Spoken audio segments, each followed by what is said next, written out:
जो कैसे हैं आप लोग। उम्मीद करते हैं बिल्कुल आप मस्त होंगे, स्वस्थ होंगे और अपनी अपनी तैयारी में व्यस्त होंगे। फिर से आपके लिए उसी उत्साह के साथ, उसी जोश के साथ फिर से हम क्लास लेकर के आपके लिए आ गए हैं। कुछ दिन समय की कमी के कारण है ना, ऑफलाइन क्लासेस चल रहा था, लेकिन ऑनलाइन में हम नहीं आ पा रहे थे। थोड़ा तबियत खराब था, है ना, इसके कारण आवाज अभी भी थोड़ा सा चेंज लगेगा आपको। लेकिन अब आज से ही रेगुलर जो आपका टाइम था शाम में 6 बजे, है ना, एक क्लास अवेलेबल एग्जाम पर्पस, है ना, 10th का और 12th का, वो लगातार आपके पास आते रहेगा और वो सभी टॉपिक्स को हम आपको कवर करवा देंगे एग्जाम तक। अभी हम केमिस्ट्री लगभग, है ना, लास्ट पहुंच रहे हैं। 4 क्लासेस और आएगा, उसके बाद फिर फिजिक्स में हम लोग इन करेंगे और उससे महत्वपूर्ण जुड़े हुए प्रश्न को देखेंगे। तो उम्मीद करते हैं कि आप इस क्लास को पूरा देखिएगा। और इस जो थंबनेल से आप पता कर चुके हैं कि कौन सा टॉपिक आज हम आपको पढ़ाने वाले हैं, तो आज आपके सामने है रासायनिक बंधन, केमिकल बॉन्डिंग। है ना, हम लोग केमिकल बॉन्डिंग के बारे में आज पढ़ने वाले हैं। क्या होता है, तो जैसा कि देखिए इसका नाम है रासायनिक बंधन, है ना। तो जो अणु होते हैं, है ना, अणु परमाणु से मिलकर बने होते हैं, तो पता है आपको, है ना। जैसे जल का एक अणु है, ये सोडियम क्लोराइड का एक अणु है। तो ये जो अणु है वो परमाणु से मिलकर बने होते हैं, और ये जो अलग अलग परमाणुओं को जिस बल के द्वारा एक जगह रखा जाता है बांध करके, उसी बल को कहते हैं रासायनिक बंधन। अगर परिभाषा हम बोले तो कैसे बोलेंगे इसको, कि रासायनिक बंधन वह बल है जिसके द्वारा अणु में परमाणु एक साथ बंधे होते हैं। समझ गए आप बात, है ना, कि जैसे सोडियम और क्लोरीन जोड़ने वाला बल कौन सा है, तो वो बल है, वही तो है आपका रासायनिक बंधन। तो ये ध्यान रखेंगे आप कि रासायनिक बंधन क्या है। अब यहां जानेंगे ना कि रासायनिक बंधन जो आपका होता है कितने टाइप का होता है, क्लास 10 में जो आपको पढ़ना है ना। तो रासायनिक बंधन अगर आप पढ़ेंगे तो रासायनिक बंधन आपका 2 प्रकार का होता है ना। एक होता है आयनिक बंधन, है ना, कौन सा होता है, आयनिक बंधन। और दूसरा आपका होता है सहसंयोजक बंधन, सहसंयोजक बंधन। ये आपको याद रखना है, कभी कभी पूछ देता है कि रासायनिक बंधन क्या है और यह कितने प्रकार के होते हैं। यहां से आप आज यौगिक भी देख लेंगे कि आयनिक यौगिक क्या होता है और सहसंयोजक यौगिक क्या होता है, दोनों के गुण में क्या अंतर है, क्यों अंतर होता है, वो सारा बात आज आपको हम बताने वाले हैं। आप लास्ट तक बने रहेंगे क्लास में। देखिए आयनिक बंधन जैसा कि इसका नाम से है, ये आयन से बनता है ना, इसीलिए इसका नाम है आयनिक बंधन, है ना। तो हम लोग क्या कहेंगे, इसमें आयनिक बंधन में क्या होता है, इलेक्ट्रॉन का स्थानांतरण होता है। स्थानांतरण शब्द से मतलब कि किसी के पास ज्यादा इलेक्ट्रॉन है और किसी के पास कम है, दूसरे परमाणु के पास, तो ये अपना इलेक्ट्रॉन उसे दे देता है, बिल्कुल फ्री, है ना, उसे दे दिया। तो इस तरह से इलेक्ट्रॉन जो ट्रांसफर से बंधन बना, तो उसी को हम लोग कहेंगे आयनिक बंधन। अब देखिए जैसे आप सोडियम का परमाणु लेंगे, तो सोडियम में संयोजी इलेक्ट्रॉन की संख्या 1 है ना, ऐसे हम डॉट लिख दिए। कैसे एक पता चला आपको, कि जैसे सोडियम लिखेंगे तो 2 8 1 संयोजी इलेक्ट्रॉन यहाँ 1 है। क्लोरीन की बात अगर आप करेंगे, है ना, तो क्लोरीन में 7 है ना, ये देखिए 7, ये आपको पता होगा पहले से। क्लोरीन का कैसे निकालते हैं हम लोग, 2 8 7, तो संयोजी इलेक्ट्रॉन को ही दिखाते हैं हम लोग, तो 6 और 1 7। अब देखिए ऑक्टेट पूरा करने के लिए इसके पास 1 इलेक्ट्रॉन ज्यादा है और इसके पास 1 इलेक्ट्रॉन कम है, तो अपने इलेक्ट्रॉन को ये ट्रांसफर कर देगा। समझ गए ना बात। ट्रांसफर करने का रिजल्ट क्या निकलेगा, कि 1 इलेक्ट्रॉन ये ट्रांसफर किया है, तो इससे प्लस का चार्ज आ जाएगा, ये धन आयन बन गया। और 1 इलेक्ट्रॉन ये रिसीव किया, है ना, सोडियम वाला, कौन, क्लोरीन, 1 इलेक्ट्रॉन, ये जो इलेक्ट्रॉन आप देख पा रहे होंगे यहाँ पे ना, ये सोडियम का इलेक्ट्रॉन है। तो 1 इलेक्ट्रॉन रिसीव करने के कारण इस पे माइनस का चार्ज आ गया, ऋण आयन बन गया। धन आयन और ऋण आयन, नाम ही है आयनिक बंधन, यानी आयनों से बनेगा, है ना। अब ये यौगिक बना लेगा आपका NaCl, बहुत आसान, है ना। तो जो इलेक्ट्रॉन के स्थानांतरण से कोई बंधन बनता है उसे हम लोग आयनिक बंधन कहते हैं। ये परिभाषा भी आपका हो गया, आप इससे ध्यान रखेंगे। अब देखिए जो आयनिक बंधन से यौगिक बनेगा, है ना, जैसे हो गया आपका NaCl, है ना, MgO, CaO, इस तरह से। तो जो आयनिक बंधन से बनता है उसे हम लोग आयनिक यौगिक कहते हैं, है ना, ध्यान से आप देखते चलेंगे, सारी बात आपका रिवीजन होगा। इसे हम लोग कहेंगे आयनिक यौगिक, है ना, क्योंकि आयन से मिलकर के ये बना है, तो आयन से मिलकर बना है तो आयनिक यौगिक। अब यहाँ पे एक आपका ऑब्जेक्टिव आता है कि ना, ऑप्शन में देगा कि निम्नलिखित में से कौन आयनिक यौगिक है। पहचानने का बेस्ट ट्रिक है, आप यहां से देखेंगे, इसके बाद आपको कभी पहचानने में दिक्कत नहीं होगा कि कौन आयनिक है और कौन सहसंयोजक है।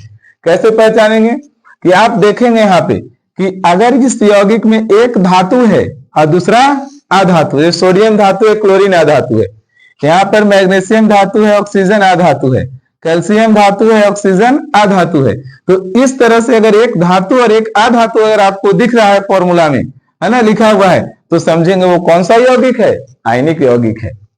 अब इसका गुण जान लीजिए, क्या क्या गुण है। तो ये आयन से बने होते हैं, है ना, लिख भी देना, ये आयन से बने होते हैं, आयनिक यौगिक की बात हो रही है, आयन से बने होते हैं, है ना। दूसरा बहुत महत्वपूर्ण गुण, है ना, इसका जो होता है आयनिक यौगिक का द्रवणांक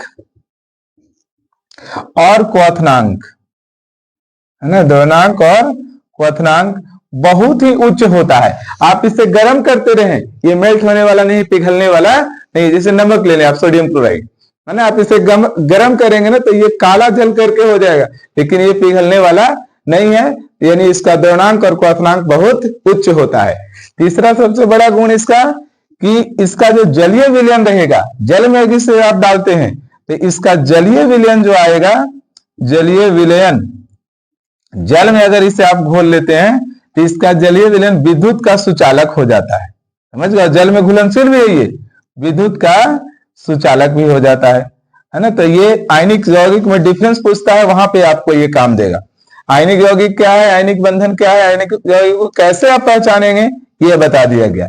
इससे एक प्रश्न आपका पूछते रहता है ना, कई बार एग्जाम में आया है कि आयनिक यौगिक का द्रवणांक और क्वथनांक बहुत उच्च होता है, क्यों, है ना, क्या कारण है। तो आप क्या आंसर करेंगे कि आयनिक यौगिक का द्रवणांक और क्वथनांक उच्च होता है क्योंकि इनके बीच वैद्युत आकर्षण बल बहुत मजबूती के साथ काम करता है और उसे तोड़ने के लिए अधिक ऊष्मा की आवश्यकता होती है, इसीलिए आयनिक यौगिक का द्रवणांक और क्वथनांक क्या होता है, उच्च होता है। आप इसे ध्यान में रखेंगे, है ना, क्योंकि जितना बहुत हीट करना होगा, बहुत स्ट्रांग इसमें, है ना, वैद्युत आकर्षण बल इसमें काम करता है। इसके परमाणुओं के बीच आसानी से टूटने वाला नहीं है, सोडियम क्लोरीन अलग होने वाला नहीं है, क्योंकि वैद्युत आकर्षण बल बहुत ही इसके अंदर मजबूत होता है। जल में घुलनशील होता है और घुलेगा तो आयन बनेगा, और आयन बनेगा तो आयन जो होते ये इलेक्ट्रिसिटी को तो ट्रांसफर कर ही सकता है, इसीलिए विद्युत का सुचालक भी होता है। अब आप आइए इधर सहसंयोजक यौगिक बंधन।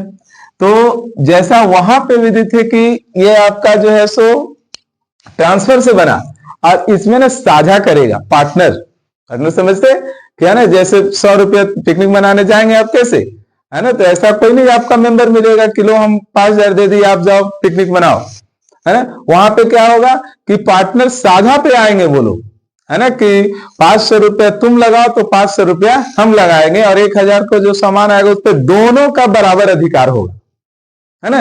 तो इसी को कहते हैं साझा। यानी अगर एक एक इलेक्ट्रॉन पे बात बनी है तो वो कहेगा नहीं, एक इलेक्ट्रॉन तुम दो और एक इलेक्ट्रॉन हम देंगे, 2 इलेक्ट्रॉन तुम दो तो 2 इलेक्ट्रॉन हम देंगे, और वो जो 4 इलेक्ट्रॉन का कंबाइंड एक जो जगह होगा उस पर दोनों परमाणु का अधिकार होगा, ये साझा होता है। तो अगर इलेक्ट्रॉन के साझेदारी से कोई बंधन बनता है तो वह सहसंयोजक बंधन है, अगर इलेक्ट्रॉन के ट्रांसफर से, स्थानांतरण से कोई बनता है तो वो आयनिक बंधन है। और देखिए यहाँ पे जैसे सहसंयोजक बंधन में क्या होगा, मान लो क्लोरीन लेते हैं, है ना, क्लोरीन में कितना इलेक्ट्रॉन अभी बात हुआ था, संयोजी इलेक्ट्रॉन 7। कभी कभी तो सिर्फ क्लोरीन का आपका कहेगा बिंदु संरचना लिख के दिखाइए, तो 7 इलेक्ट्रॉन। अब देखिए फिर क्लोरीन Cl2 बनाना है आपको, इसके पास भी 7 इलेक्ट्रॉन है ना, ये 7 इलेक्ट्रॉन। ये बीच में कंबाइंड वाले इलेक्ट्रॉन को हम ऐसे लिख दे रहे हैं, ये 7वां इलेक्ट्रॉन इसका है और ये 7वां इलेक्ट्रॉन इसका है। अब देखिए ये दोनों जब बंधन बनाएंगे आपस में ना, तो ये दोनों इलेक्ट्रॉन के पास 8 दिखेगा, 2 2 4 2 6 2 8, और इसे भी हम करेंगे तो देखिए दोनों, अब ये दोनों जो बीच वाला इलेक्ट्रॉन है दोनों पार्टनर का है, दोनों क्लोरीन परमाणु का ये इलेक्ट्रॉन है ना। तो इस तरह से जो बंधन बन के तैयार होगा तो वो आपका बनता है सहसंयोजक बंधन। समझ गए? जैसे आप हाइड्रोजन का बनाइए, है ना, H2 का, तो एक H, इसके पास भी एक इलेक्ट्रॉन और एक इसका भी एक इलेक्ट्रॉन। अब यहां पर देखेंगे 2 इलेक्ट्रॉन इसके पास, 2 इलेक्ट्रॉन इसके पास, ये बंधन बन गया आपका H2। बहुत आसान है ना। कभी कभी तो ऐसे देगा कि क्लोरीन का अणु जो बनता है उसका बिंदु संरचना दिखाइए, तो आपको इसी तरह से दिखाना होगा। जैसे यौगिक है मेथेन, है ना, CH4, तो ये कार्बन, कार्बन के अंतिम कक्षा में कितना इलेक्ट्रॉन होता है देखना है आपको, तो 2 4, तो ये 4 इलेक्ट्रॉन इसके पास, और हाइड्रोजन के पास कितना, एक, ये हाइड्रोजन वाला है, ये कार्बन वाला, ये देख लीजिए, यहां भी देखिए आप, ये हाइड्रोजन का है ना, जो क्रॉस वाला दिखा रहे हैं इलेक्ट्रॉन, वो हाइड्रोजन के पास एक एक इलेक्ट्रॉन है और कार्बन के पास 4 है। अब देखेंगे ना कि ये जो बना, ये कार्बन पास देखिए 8 इलेक्ट्रॉन दिखेगा, है ना। अब हाइड्रोजन को तो 2 चाहिए, तो देखिए 2 इलेक्ट्रॉन इस हाइड्रोजन के पास, 2 इलेक्ट्रॉन इसके पास, और 2 इलेक्ट्रॉन यहां भी, और 2 इलेक्ट्रॉन इसके पास भी रहेगा। तो बिल्कुल जब भी साझेदारी की बात होगी तो जो बंधन बनेगा वो बनेगा सहसंयोजक बंधन। अब जिस तरह से इसका गुण आप जाने हैं उसी तरह से इसका गुण भी है, ठीक इसका उल्टा, है ना। आयनिक यौगिक जो होते हैं वो आयन से बने होते हैं, और ये जो है सो उदासीन परमाणु से बना होता है ना। ध्यान देंगे आप, यहाँ पे हम बाद में लिख रहे हैं, उदासीन परमाणु से बना होता है। दूसरा बात, ये जल में नहीं घुलता है। कुछ सहसंयोजक यौगिक जो है सो जल में घुल जाते हैं, सो ग्लूकोज घुल जाएगा, चीनी घुल जाएगा, लेकिन मोस्टली जो है सो जल में जो है सो घुलता नहीं है ना। और इसका जो जलीय विलयन होगा, है ना, जलीय इसका विलयन, वो विद्युत का कुचालक होगा, है ना, उसका सुचालक होगा और इसका कुचालक। कभी कभी पूछ भी देता है कि कार्बन टेट्राक्लोराइड, है ना, सहसंयोजक यौगिक है वो CCl4, है ना, CCl4, है ना, इसमें भी इसी तरह का बनेगा, एक यहाँ पे, एक यहाँ पे, एक एक इलेक्ट्रॉन साझा करता है ये लोग इस तरह से। तो CCl4 जो बनता है ना, इसका ये जलीय विलयन, इसका विद्युत का सुचालक नहीं, तो जल में घुलेगा ही नहीं, है ना, तो सुचालक कैसे होगा। और घुल भी जाता है अगर आयनिक यौगिक, ऐसा से तो आयन बनता नहीं है, आयन नहीं बनेगा तो इलेक्ट्रिसिटी का वो जो है सो बैड कंडक्टर हो जाएगा बात को। अच्छा, इसमें है कि एक एक इलेक्ट्रॉन को अगर साझा करेगा, है ना, तो उस सिंगल वाला हो गया। फिर अगर 2-2 इलेक्ट्रॉन को साझा करेगा तो द्विक सहसंयोजक बंधन, कहीं कहीं 2-2 शेयर करता है ना, कहीं कहीं 3-3 शेयर करता है, तो त्रिक सहसंयोजक बंधन, जितना इलेक्ट्रॉन की साझेदारी होगी। इससे बहुत ही महत्वपूर्ण प्रश्न आता है, आयनिक यौगिक सहसंयोजक में अंतर। दूसरा आपका आता है कि आयनिक यौगिक का द्रव्यमानक और क्वथनांक कुछ होता है, क्यों, है ना। फिर इस तरह से दोनों में पूछता है कि रासायनिक बंधन क्या है या कितने प्रकार के होते हैं, तो सारा बात आपको बताया गया। उम्मीद है कि आप इसे देखेंगे और लगातार इसका प्रैक्टिस करेंगे कि इस तरह से ऑब्जेक्टिव कैसे आता है पहचानने के लिए कौन आयनिक है और कौन सहसंयोजक है। और बाकी 2 क्लास और 3 क्लास में हम केमिस्ट्री को खत्म करेंगे और उससे जुड़ा हुआ एक ही क्लास में सारा क्वेश्चन हम डिस्कस करेंगे। क्लास थोड़ा वो लंबा होगा, लेकिन ये बहुत शॉर्ट क्लास है, आप लगातार इसे देखें और अच्छा लगता है शेयर करें। और टाइम का ध्यान रखें कि हमेशा शाम में 6 बजे आपको ये आज से एग्जामिनेशन तक बिल्कुल मिलने वाला है, वो ही बिल्कुल फ्री। केवल आप सपोर्ट करें और इसे शेयर करें। बहुत बहुत धन्यवाद।